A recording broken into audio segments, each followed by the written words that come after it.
We have kind of a two-part message. Chapters 3 and 4 really are kind of one unit that are describing the same event. And so we're going to kind of pick up where we left off from last week.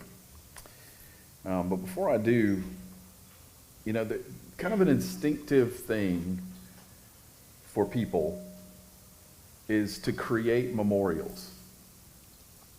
I'm just watching the news this morning. You all familiar with what's been happening in Texas. And all along the Guadalupe River, there are these makeshift memorials that have been erected overnight, remembering all of the people that had passed away. And in human history, memorials go from, those kind of temporary, quick things to something more permanent. Like if you go to Washington, D.C., you'll find a large piece of black granite etched with 58,000 names. And you go there and you'll see veterans touching the names of members of service that they served with. They leave letters. Families go there to remember. Nowadays, with our modern age, you'll even see younger generations taking selfies next to the wall where their family members, their grandfather maybe, his name is etched into that. And why do we do that? Well, we do it because memory shapes identity. Our memories shape our identity. And last week we saw God's people step into the impossible. And this morning we're going to discover why God commands us to remember our miraculous moments in life. So just a quick recap of last week. We had the nation of Israel, 2 million people facing the impossible crossing. The Jordan River at flood stage, and the priest's feet step into the water, and as they get their feet wet, all of a sudden the water just heaps up like a wall. The same language used of the Red Sea in the Exodus from Egypt. And then what happens after the miracle? That's what we're going to look at today is we had that miraculous moment, but now what happens? What comes next? I love this quote from Jackman. He says, remembering is an essential part of Christian discipleship, and it's also a profoundly human activity. So this morning, the key question is, why does God command us to build memorials to his faithfulness? So I want to break this up into a couple of sections. This is a longer chapter, so we're going to kind of take it in chunks so that we can, as they say, eat the elephant one bite at a time. We're going to look at the first 10 verses, and then we'll move on from there. In Joshua chapter 4, verse 1, it says this: when all the nation had finished passing over the Jordan, the Lord said to Joshua, take 12 men from the people, from each tribe a man, and command them, saying, take 12 stones from here out of the midst of the Jordan, from the very place where the priest's feet stood firmly, and bring them over with you and lay them down in the place where you will lodge tonight. And then Joshua called the 12 men from the people of Israel, whom he had appointed, a man from each tribe. And Joshua said to them, pass on before the ark of the Lord your God into the midst of the Jordan, and take up each of you a stone upon his shoulder, according to the number of the tribes of the people of Israel, that this may be a sign among you when your children ask in time to come, what do those stones mean to you? Then you shall tell them that the waters of the Jordan were cut off before the ark of the covenant of the Lord. When it passed over the Jordan, the waters of the Jordan were cut off. So these stones shall be to all the people of Israel a memorial forever. And the people of Israel did just as Joshua commanded and took up 12 stones out of the midst of the Jordan, according to the number of the tribes of the people of Israel, just as the Lord told Joshua. And they carried them over with them to the place where they lodged and laid them down. And Joshua set up 12 stones in the midst of the Jordan, in the place where the feet of the priest bearing the Ark of the Covenant had stood, and they are there to this day.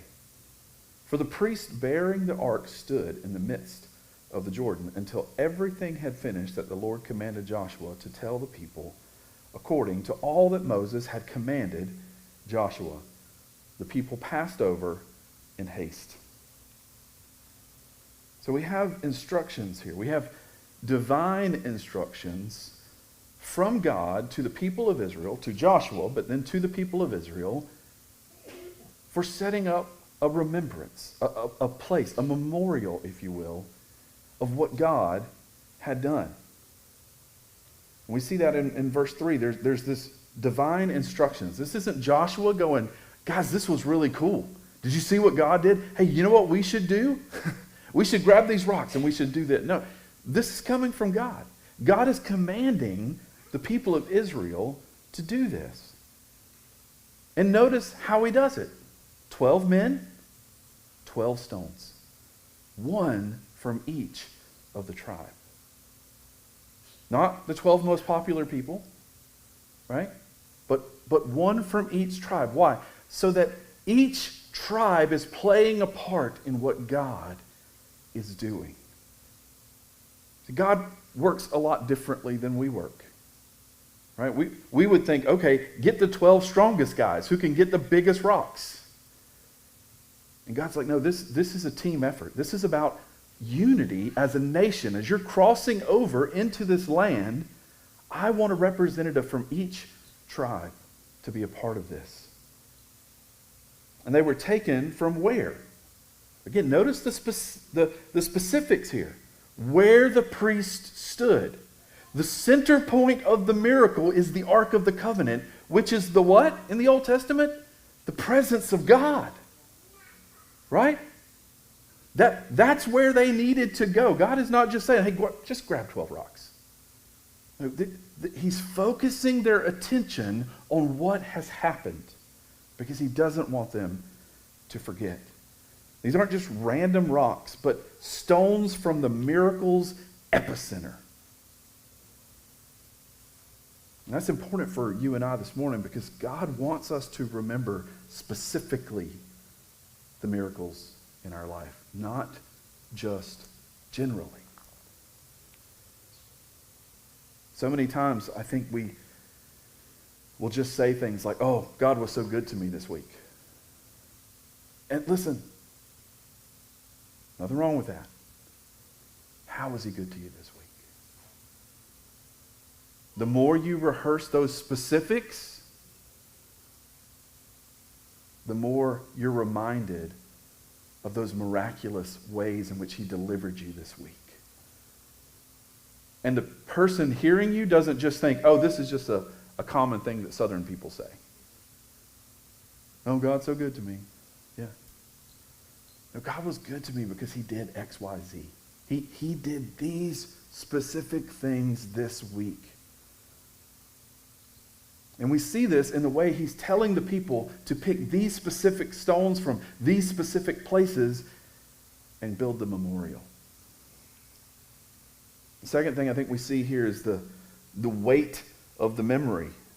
Each of you take up a stone on his shoulder. These aren't pebbles. These are shoulder-carried stones, right?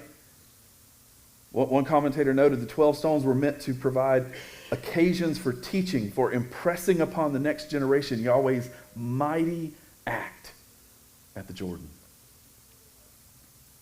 It's like carrying around a backpack full of God's faithfulness everywhere you go. What spiritual memories are you carrying? Do you remind yourself of them often? Are you sharing them with the next generation and with others? And then notice in verse 6 through 7, the purpose of the pile. It says, when your children ask. God doesn't just say, put up a stack of stones and move on. No, he's telling them exactly why. Why I'm asking you to do this is when your kids ask. This is the purpose of this memorial.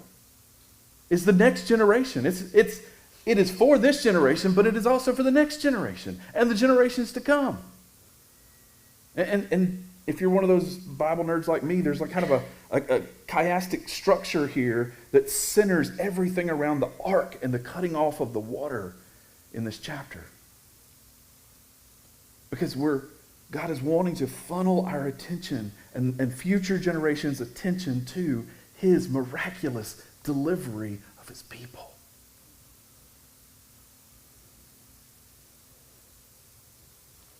Ralph Davis said this of this section. He said, one of the things we observe is a certain assumption that's operating in verses 1 through 10, namely, the greatest enemy of faith may be forgetfulness.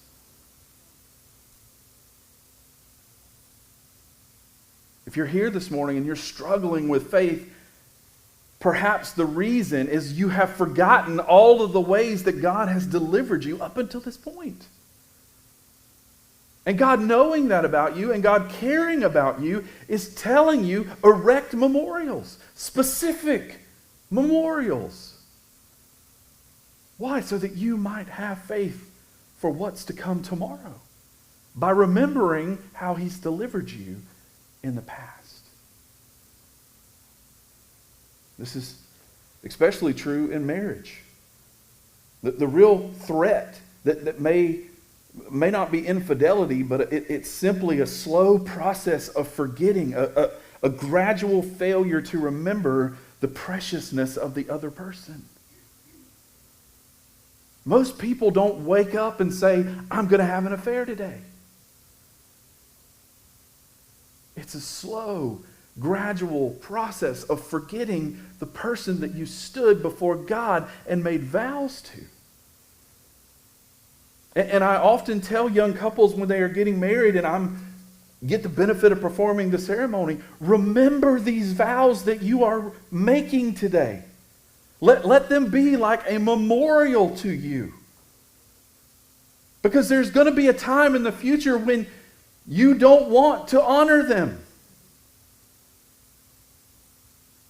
And you need to remember the vows that you made to each other. Sadly, most of the time when I talk to couples and they've reached that point of divorce, they've just completely forgotten the person that they married. Forgetfulness is incredibly dangerous to our lives and to our faith. And there's an important thing, I think, here for parents as well. Every generation needs its own encounter with the story. Right? These rocks allowed the next generation to come along and encounter what God had done. They may not have been there for the miraculous moment themselves, but they're having an encounter with what God had done for them and for their family in the past to enable them to be here today.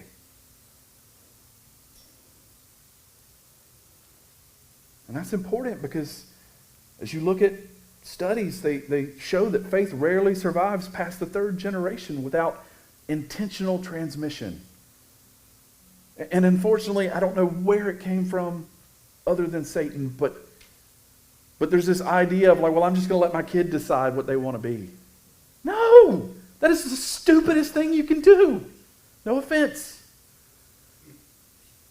But if you love your kids, teach your kids that God loves them. The world will teach them lots of other things that you don't want them to know. We're always one generation away from spiritual amnesia if we're not training up our kids and our grandkids. The second section is in verses 11 through 18, and this is completing the crossing. It says, when all the people had finished passing over, the ark of the Lord and the priests passed over before the people.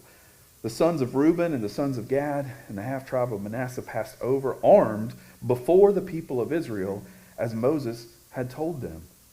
About 40,000 ready for war passed over before the Lord for battle to the plains of Jericho. On that day, the Lord exalted Joshua in the sight of all of Israel, and they stood in awe of him, just as they stood in awe of Moses all the days of his life.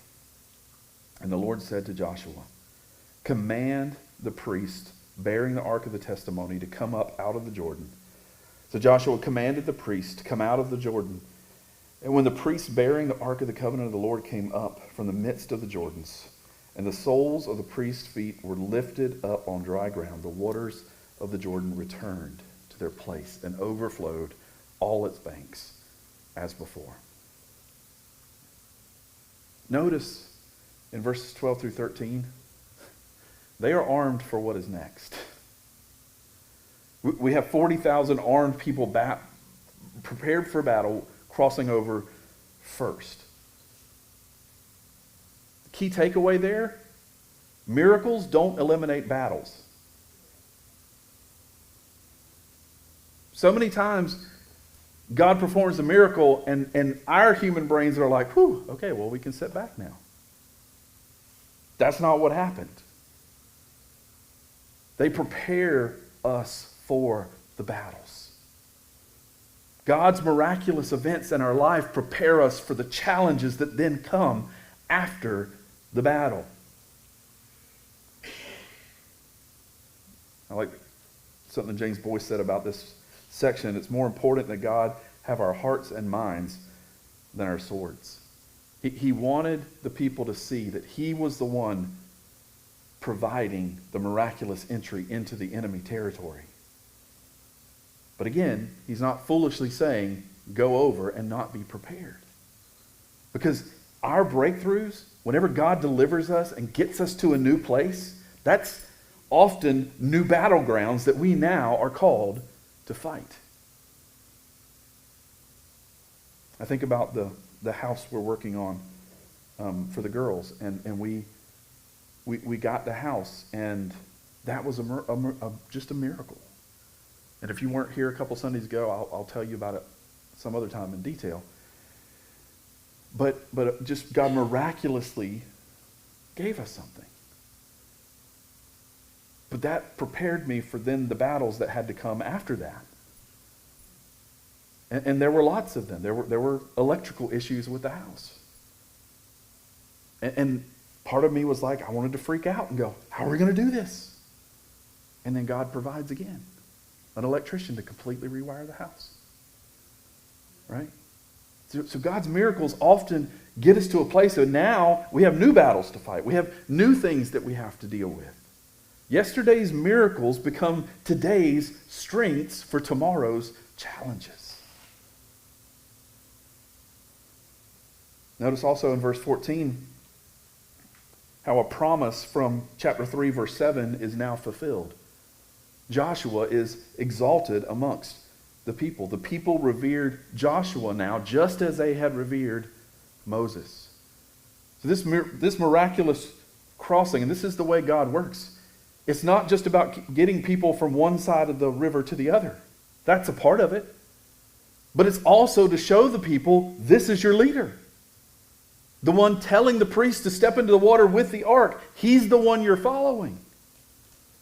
And just one chapter later, we see how God's giving Joshua credibility through the crisis.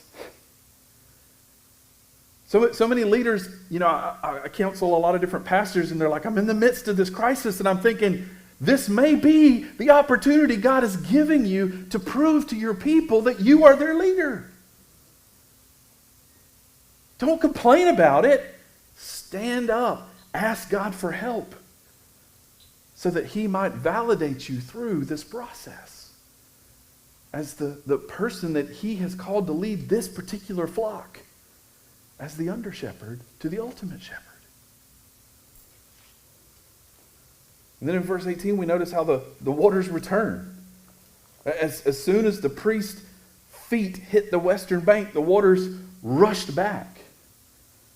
Now, Geographically, there's a slight chance that God could have used an earthquake to make this happen. That does happen periodically. God often uses natural means to accomplish supernatural things. But notice the timing, right? As soon as their feet hit dry ground, the water comes back. So regardless of how God did it, the timing in and of itself was the miraculous thing. They got just what they needed, when they needed, for exactly as long as they needed. God's miracles have divine timing. But also notice one other thing about that. If you're walking with God, you're following God, there's no going back. Unless you're swimming down a raging river at flood stage, we're now moving forward into what? Enemy territory. You're in the shadow of Jericho now. When God closes a chapter, guys, do not try to reopen it. It will only lead to your suffering. And then finally in verses 19 through 24, it says, the people came up out of the Jordan on the 10th day of the first month, and they encamped at Gilgal on the east border of Jericho. Right? So they're like staying at Fort White. Jericho's Lake City, like they're close. And those 12 stones which they took out of the Jordan, Joshua set up at Gilgal. And he said to the people of Israel, when your children ask their fathers in times to come, what do these stones mean? Then you shall let your children know Israel passed over this Jordan on dry ground. For the Lord your God dried up the waters of the Jordan for you until you passed over, as the Lord your God did to the Red Sea, which he dried up for us until we passed over, so that all the peoples of the earth may know that the hand of the Lord is mighty, that you may fear the Lord your God forever. Now there's some interesting things about this Gilgal memorial that might not be obvious in just a quick reading. It's the first day of the first month. This is the same as Passover preparation. In Deuteronomy 12:2, it says, this month shall be the beginning of months for you. It is to be the first month of the year to you. Speak of all the congregation of Israel, saying, on the 10th of this month, they are each one to take a lamb for themselves according to the father's household, a lamb for each household. So what's happening here in the timing of everything, again, it would have been a whole lot easier if God would have done it when it wasn't flood stage, but he's lining up. God's playing chess and we're playing checkers, right? He's got all of these different things moving on the board that we don't see, but he's lining us up for chapter 5 when we're going to have a Passover. And the nation of Israel is going to celebrate the Passover for the first time on that side of the Jordan. So the crossing of the Jordan is preparing the people for the celebration of the Passover. And again, just notice, as it says here, we're on the eastern border of Jericho. We are in enemy territory now. But also notice that this testimony that God is calling them to erect and to set up is for two audiences. It's for future generations. And there's an explicit connection there to the Red Sea crossing. And you have these pronouns of you, the current generation, and us, Joshua's generation. Every generation needs their own Jordan story. What stones have previous generations left for you? What memorials have the previous generation, maybe your father, your grandfather, your great-grandfather, what spiritual legacy did they leave for you? Maybe it was just a godly man in church who took an interest in you, shared the gospel with you, or a godly woman who read the Bible with you and just lovingly graciously, repeatedly pointed you to Jesus. Maybe it was that person who never gave up on you no matter what. You tested that as much as you could, but at the end of the day, when you came back and you confessed and repented, they were right there with you.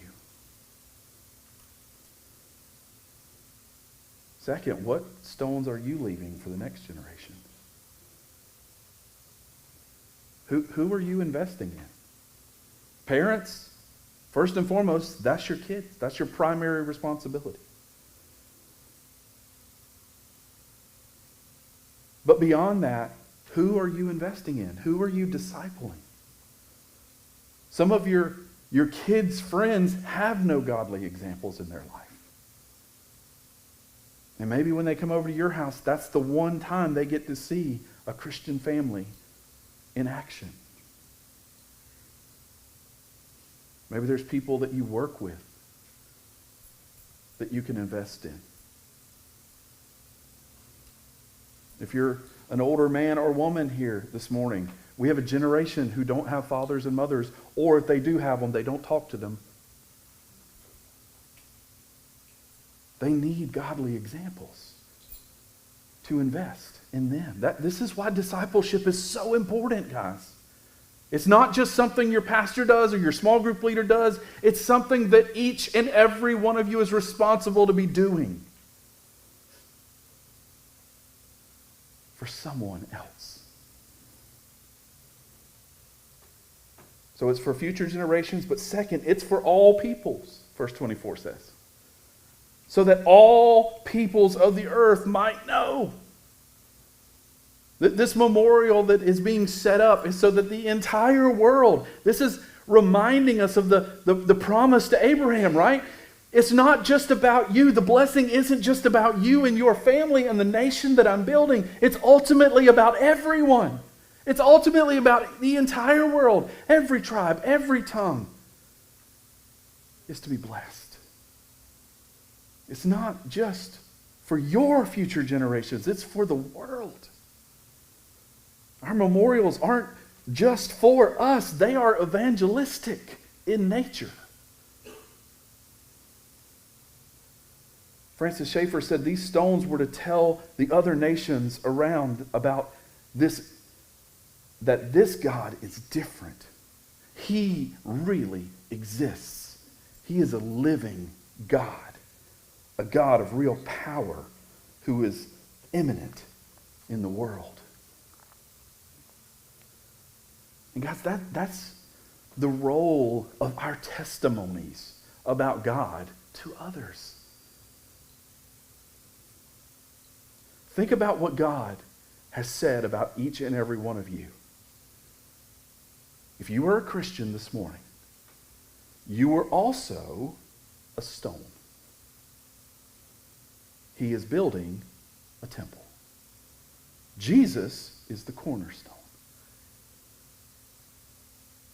Each one of you is a walking memorial to God's goodness.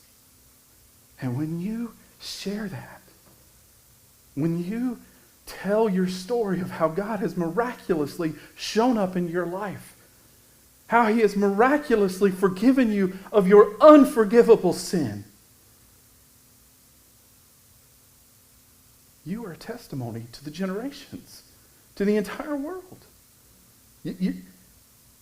Just being a Christian. That is what we are called to do. Is your life a memorial to God's faithfulness this morning? Can others see that? Can others read that about your life? And the ultimate purpose of second part of 24 is holy fear, so that you might always fear the Lord your God, but not terror. He's not talking about terror here. We often in our English mess up the idea of fear of the Lord, but it's about awe and a loyal love and reverence to Him. Because He is our deliverer. He's the one that brings us through and saves us. We can't do that in and of ourselves. We need him. Memorials should always give us a proper perspective of who God is. Be careful when you're sharing that testimony or you're sharing that memorial that it doesn't get too centered around you and what you did. But it's always pointing back to what God did.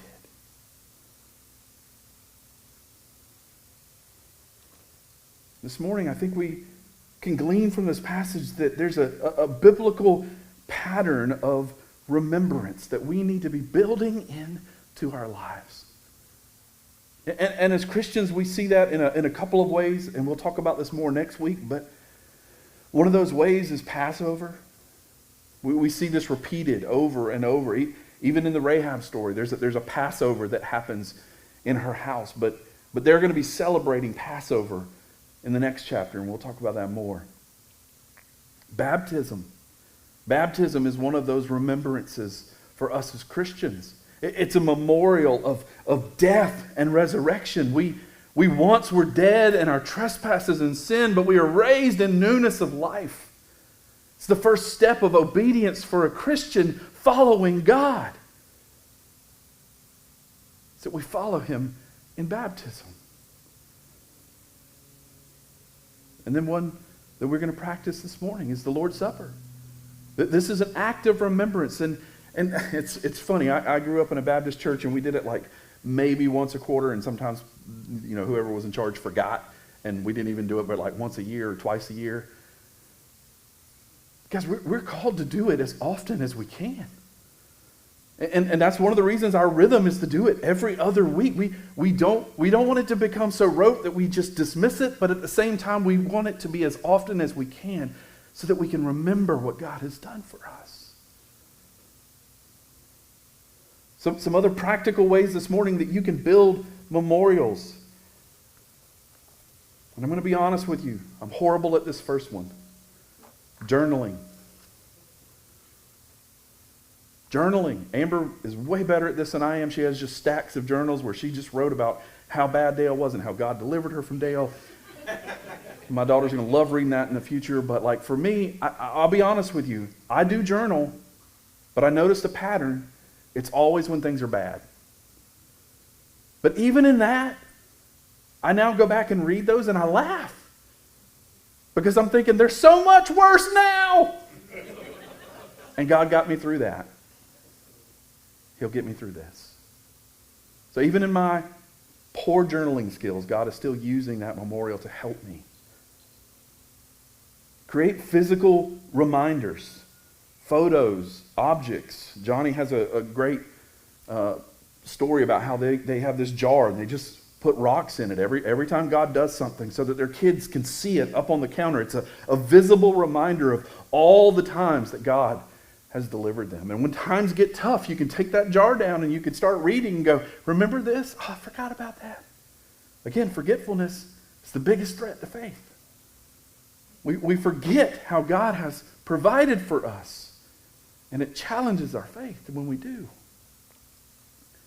Share stories at family gatherings. Guys, listen, don't ever just take a family gathering for granted. You get together for Thanksgiving, for Christmas, share what God has done that year from Thanksgiving to Thanksgiving, if that's the only time you see that family.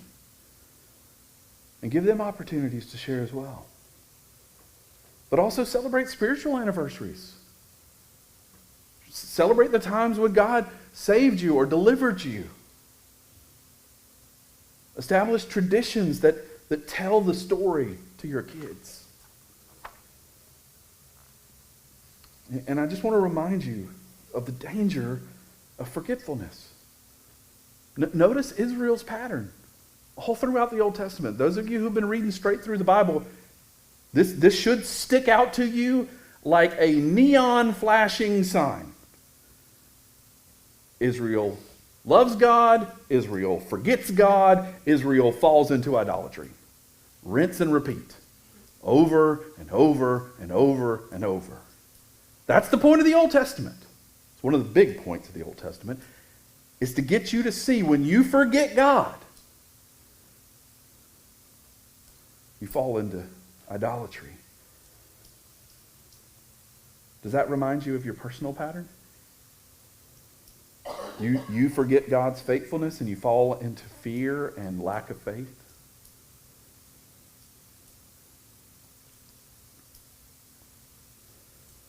There's an old quote that says, "Those who forget the past are condemned to repeat it." We need to remember. We need to set up memorial stones to remind us of God's goodness, lest we fall into forgetfulness. Those who forget God's faithfulness are condemned to unnecessary fear. Guys, I don't want you to have fear and anxiety. It's unnecessary if you remember God's faithfulness. But when you forget God's faithfulness, you subject yourself to completely unnecessary fear and anxiety.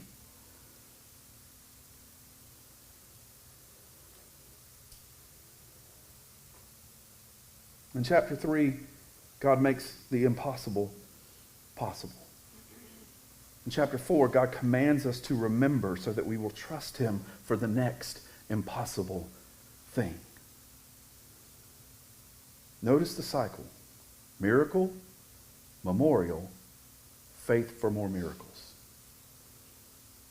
Don't skip the memorial step. Some of you are stuck waiting on a miracle in your life because you never stopped to erect a memorial and thank God for his faithfulness. I'm going to give you a really dumb example from my life. Whenever we got Amber her car, that was the first, nice, and it wasn't new, but it was new to us. It was it's the first car we had ever had, with the exception of one that was a very bad mistake. But it was the first car we had had since going into the ministry that didn't have a check engine light on when we got it. Okay? And every time I would walk by and I would say, "God, thank you for this piece of black metal." Because I didn't want it to get too elevated in my head. It is just a piece of metal that gets me from point A to point B. But I am thankful that my wife could get in it and go anywhere she wants to go, and I don't have to worry about her being on the side of the road for the most part. And every time I walk by, every time I would go get in my car or whatever that did have the check engine light on, I would be, "Thank you, God, for this black piece of metal that she can drive." What has God done for you? Don't forget it. Because that provides the faith for the next miracle in your life. Here's just a couple of quick takeaways this morning as you leave. Remember specifically when you're making these memorials. Not just God is good, but God did this. He is good. It's okay to say that. But be specific. Remember intentionally. Build actual memorials. Whether it's journals, photos, traditions, but something intentional. Third, remember missionally. Your memorial is someone else's invitation to faith. These memorials that you're erecting are for your kids to hear so that they might one day come to faith and trust the God that you trust. And then lastly, remember what you fear shapes you. What you fear shapes you. Oswald Chambers said the remarkable thing about fearing God is that when you fear God, you fear nothing else. Whereas if you do not fear God, you fear everything else. Every memorial stone is a declaration that we fear God more than we fear our circumstances. I love this quote from John Newton. He said, "His love in time past forbids me to think he'll leave me at last. In trouble to sink, each sweet Ebenezer I have in review confirms his good pleasure to help me quiet through." This morning, I asked Brian to switch up one of the songs for the set. Because there's a line in that song that I've heard people go, I don't even know what does that even mean? And it's a reference to 1 Samuel 7:12, where it talks about an Ebenezer stone, where we're reminded that the Lord had helped us. And when we sing that song, Come Thou Fount of Every Blessing, we are remembering that God has helped us. And every memorial looks backward to fuel faith forward. We look back to remember what God has done, and that fills our faith. It fills up our tank so that we can then trust Him in the future. Your Gilgal stones aren't just rocks. They're a launching pad to your future faith this morning. So this week I want to challenge you. Build one tangible memorial to God's faithfulness in your life.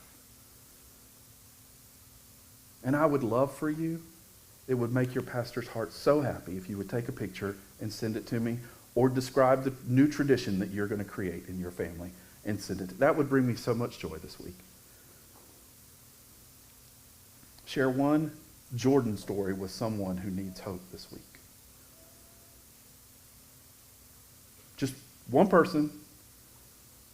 Share with them how God delivered you from something miraculously. And then finally ask God, what new river are you preparing me for? As I'm building this memorial to remember your faithfulness, what new thing are you calling me to and challenging me to? Instead of a prayer this morning, I want to do something different. Because what we are about to do is a memorial. It is an actual example. And this one doesn't, it counts, guys. But it doesn't count for your challenge. I want you to go.